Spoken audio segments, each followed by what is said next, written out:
దేవునికి స్తోత్రం. హల్లెలూయా. మరి ఈరోజు కూడా ఒక చక్కటి వాక్య భాగాన్ని మీకు తెలియచేయాలని నేను ఆశపడుతున్నాను.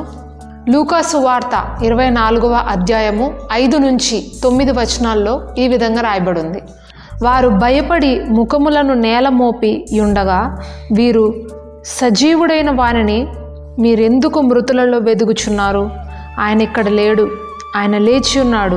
ఆయన ఇంకా గలిలియాలో ఉండినప్పుడు మనుష్య కుమారుడు పాపిష్టులైన మనుష్యుల చేతికి అప్పగింపబడి సిలువ వేయబడి 3వ దినమున లేవవలసి ఉన్నదని ఆయన మీతో చెప్పిన మాటను జ్ఞాపకం చేసుకొనడని వారితో అనిరి. అప్పుడు వారు ఆయన మాటలు జ్ఞాపకం చేసుకుని సమాధి యొద్ద నుండి తిరిగి వెళ్ళి ఈ సంగతులన్నీ 11 శిష్యులకు తక్కిన వారందరికీ తెలియజేసిరి.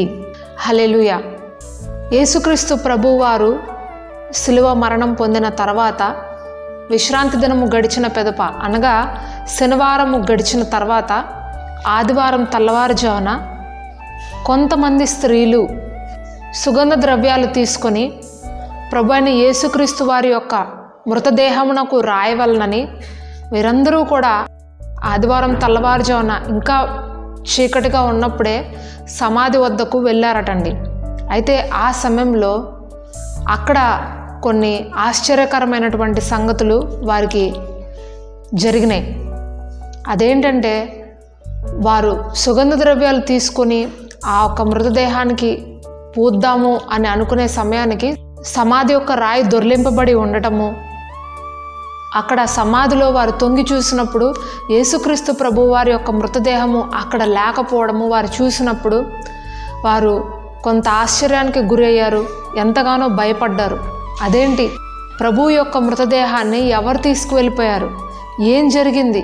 ప్రభు ఇక్కడ లేరేంటి అని వారు ఎంతగానో కలత చెందుతున్న సమయంలో అకస్మాత్తుగా 2 దేవదూతలు వారికి ప్రత్యక్షమయ్యారట. వారు ఈ విధంగా అక్కడున్న స్త్రీలతో మాట్లాడుతున్నారు. సజీవుడైన వారిని మీరు ఎందుకు మృతులలో వెతుకుచున్నారు? హల్లెలూయా. సజీవుడైన వారిని మీరు ఎందుకు మృతులలో వెతుకుచున్నారు? ఆయన ఇక్కడ లేడు, ఆయన లేచి ఉన్నాడు. మనుష్య కుమారుడు పాపుల చేతికి అప్పగించబడి సిలువ వేయబడి 3వ దినమున మృత్యుంజయుడిగా తిరిగి లేచి పునరుద్ధానుడు అవుతాడు అన్న విషయము ఆయన మీకు చెప్పి ఉన్నారు కదా, అది మీరు జ్ఞాపకం చేసుకోండి అని వారు ఈ స్త్రీలకు చెప్పినప్పుడు వారు ఆ మాటలు జ్ఞాపకం చేసుకొని ఇక్కడ జరిగినటువంటి విషయాలన్నీ తీసుకువెళ్ళి శిష్యులకి తెలియజేశారట. చూడండి ప్రియమైన సోదరి సోదరులారా, ఇక్కడ మనము ఒక విషయాన్ని క్షుణ్ణంగా గమనించాలి. అదేంటంటే వారు యేసుక్రీస్తు ప్రభు వారి యొక్క 3.5 సంవత్సరాల పరిచర్య సేవా సమయంలో ఈ శిష్యులు అలాగే కొంతమంది స్త్రీలు యేసుక్రీస్తు ప్రభు వారిని వెంబడించడము మనందరికీ తెలిసిందే. అయితే వారు ఆయనతో ప్రయాణం చేస్తున్నప్పుడు అనేక మార్లు ప్రభువారు ఈ శిష్యులకి ఈ స్త్రీలకి కూడా ఎన్నోసార్లు ఈ యొక్క మాటను తెలియజేశారు. అదేంటంటే మనుష్య కుమారుడు పాపుల చేతికి అప్పగించబడతారు, వారు ఆయనని కొరడాలతో కొట్టి ఆయనని ఎంతగానో హింసించి సిలువ మరణానికి అప్పగిస్తారు. అయినప్పటికీ నేను మరణాన్ని జయించి తిరిగి పునరుద్ధానుడే లేస్తాను అన్న విషయాన్ని వారికి ఎన్నోసార్లు చెప్పినప్పటికీ వారు ఆ విషయాన్ని మర్చిపోయారట. మర్చిపోయి ప్రభు యొక్క మృతదేహాన్ని వెతకడానికి సమాధి దగ్గరికి వెళ్ళారట.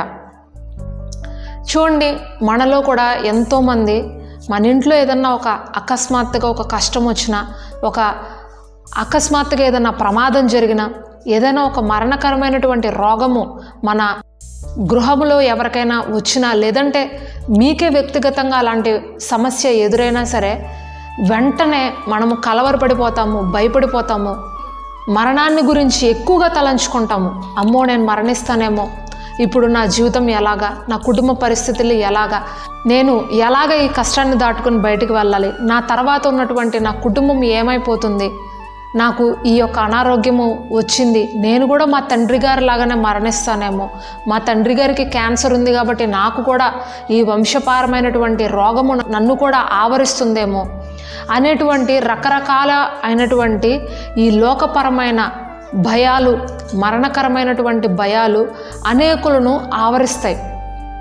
అయితే ఒక విషయము క్రైస్తవుడిగా ఉన్న మీరు, క్రైస్తవురాలుగా ఉన్న మీరు మర్చిపోతారు. అదేంటంటే ప్రభువారు మీరు ఎప్పుడైతే క్రీస్తులో రక్షింపబడి బాప్తిస్మం పొందిన తర్వాత దేవుని యొక్క రక్త మాంసాలలో మీరు ప్రతి నెల మీరు పాలిభాగస్తులుగా ఉండి ఆ బల్లలో చేతులు పెడుతున్న తర్వాత ఇక మీకు ఏ ఒక్క శిక్షా విధియు లేదు. క్రీస్తేసునందున్న వారికి ఇక మీదట ఏ శిక్షా విధియు లేదు అని వాక్యం రాయబడింది. ఎన్నో మార్లు ప్రభువు వారు మీకు అనేక వాగ్దానాలు చేసి ఉన్నారు.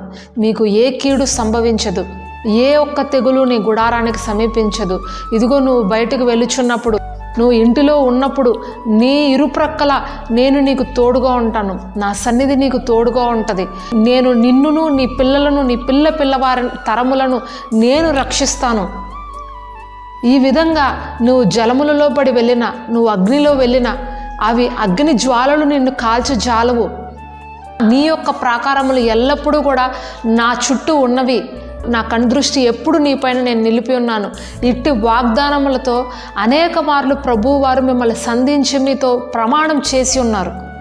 అయితే మానవ యొక్క వ్యక్తిత్వం ఏంటంటే మనము అనేక వాగ్దానాలు పొందుకుంటాము, వాటన్నింటినీ భద్రపరుచుకుంటాం తప్పితే ఒక కష్టం వచ్చినప్పుడు, ఒక బాధ వచ్చినప్పుడు అపవాది ఏం చేస్తాడంటే ఆ మాటలన్నీ మర్చిపోయేలాగా చేసేస్తాడు. మన హృదయంలో ఒక భయాన్ని తీసుకొస్తాడు.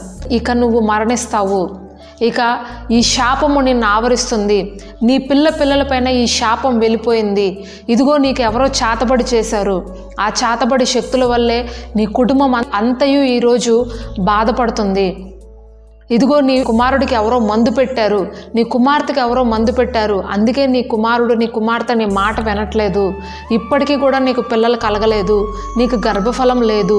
ఈ విధంగా అనేకమైనటువంటి శాపకరమైన సంగతులు, భయంకరమైనటువంటి సంగతులు అపవాది మనకి జ్ఞాపకం చేసి మన యొక్క హృదయము, మన యొక్క ఆలోచనలు ఎంతసేపు వాటిని వెతకటానికే ఆసక్తి కలిగి ఉంటాయి. కానీ సజీవుడైనటువంటి పునరుద్ధానుడైనటువంటి యేసుక్రీస్తు వారి యొక్క సంగతులను వెతుకుటకు, ఆయన మన జీవితంలో చేసినటువంటి వాగ్దానములను గుర్తు చేసుకొని వాటిని ప్రభువు వారి యొక్క సన్నిధిలో చెప్పి ప్రార్థించుటకు మానవుని యొక్క హృదయము అంగీకరించదు. అనేక సార్లు అనేక మంది జీవితాల్లో జరిగేటువంటి పరిణామాలు ఇవే. ఇక్కడ శిష్యులు కూడా ఎగ్జాక్ట్గా ఇదే చేశారు. వాళ్ళు ఎన్నోసార్లు ప్రభు వారి యొక్క వాగ్దానాలు విన్నారు, ఎన్నో అద్భుత ఆశ్చర్యకార్యాలు వాళ్ళ కళ్ళతో చూశారు, వాళ్ళ చెవులతో విన్నారు. అనేక మందిని ప్రభువారు ముట్టినప్పుడు వాళ్ళు స్వస్థపడ్డారు. వాళ్ళ కళ్ళతోనే లాజరు సమాధిలోనికి వెళ్ళిపోయిన తర్వాత లాజరు అని పిలిచిన తర్వాత కట్టినటువంటి ఆయన దేహానికి కట్టినటువంటి గుడ్డలతో సహితము బయటికి రావడం వాళ్ళు చూశారు. పాడిపైన వెళ్తున్నటువంటి ఒక శవాన్ని ముట్టినప్పుడు ఆ ఒక వ్యక్తి పైకి లేచి కూర్చోవడం వాళ్ళు చూశారు. ఎన్నో అద్భుతాలు వాళ్ళ యొక్క కళ్ళతో వాళ్ళు చూశారు, విన్నారు. యాయిరు కుమార్తెను బ్రతికించినటువంటి సంఘటన వారికి తెలుసు. ఇన్ని సంగతులు వాళ్ళకి తెలిసిన యేసుక్రీస్తు ప్రభువు వారు మరణించి తిరిగి మృత్యుంజయుడే లేస్తాడు అన్న విషయాన్ని వాళ్ళు మర్చిపోయారంటే అపవాది వారిని ఎంతగా భయపెట్టింది అనేది మనం ఇక్కడ జ్ఞాపకం చేసుకోవచ్చు. ఎంతలాగా వారు ఆ ఒక్క వాక్యాన్ని మర్చిపోయారో మనం ఇక్కడ జ్ఞాపకం చేసుకోవచ్చు. అదే విషయాన్ని ఆ దేవదూతలు ఆ దినమున ఆ ఒక స్త్రీలకు చెప్పారు. మీకు ఆనాడు ప్రభు అయిన యేసుక్రీస్తు వారు చెప్పిన విషయాలు మీరు ఒకసారి జ్ఞాపకం చేసుకోండి.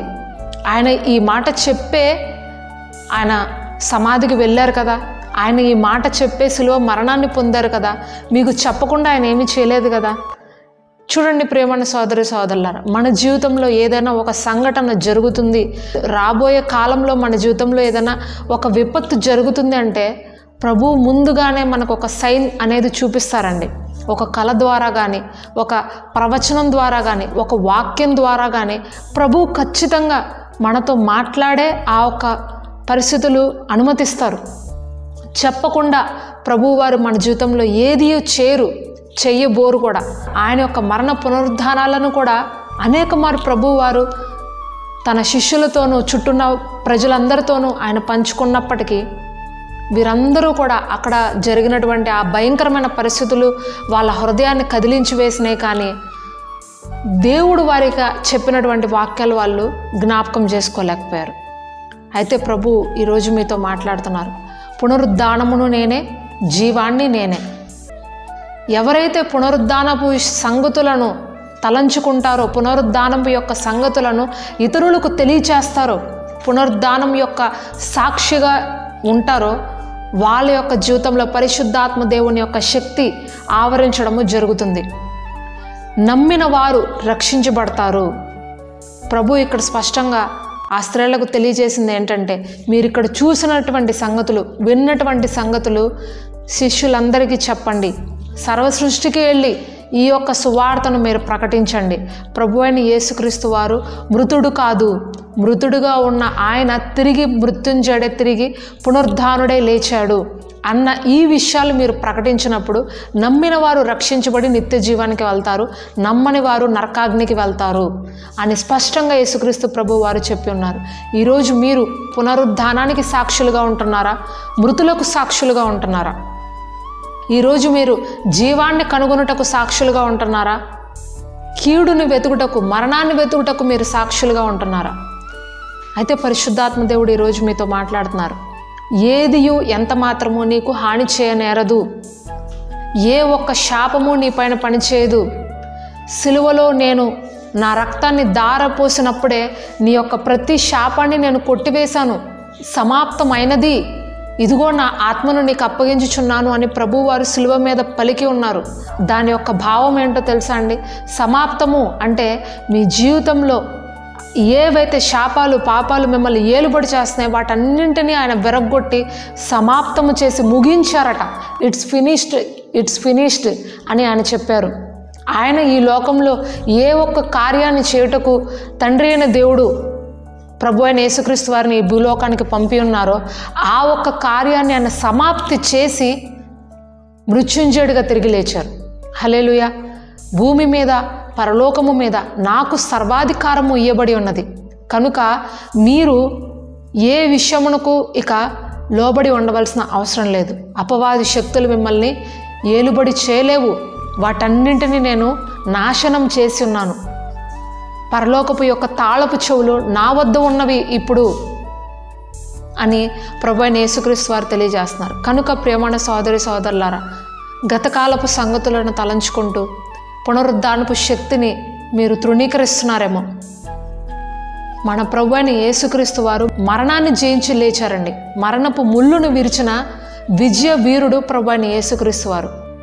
ఆ మరణపు తాళపు చెవులు ప్రభు మన చేతికి అప్పగించున్నారు. మరణముకి మన పైన ఎలాంటి అధికారము లేదు. ప్రభు అనుమతిస్తే తప్పితే మరణము మనల్ని చేరలేదు. కాబట్టి ప్రియమైన సోదరి సోదరులారా, అపవాది యొక్క మాటలకు, అపవాది యొక్క తంత్రములకు మీరు భయపడవద్దు. కానీ దేవుని యొక్క మాటలను, పునరుద్ధానపు సంగతులను తలంచుకొనండి. అలాగే మీ యొక్క స్నేహితులకు, ఇంకా రక్షించబడని మీ రక్త సంబంధీకులకు తప్పకుండా ఈ యొక్క సంగతులను తెలియచేయండి.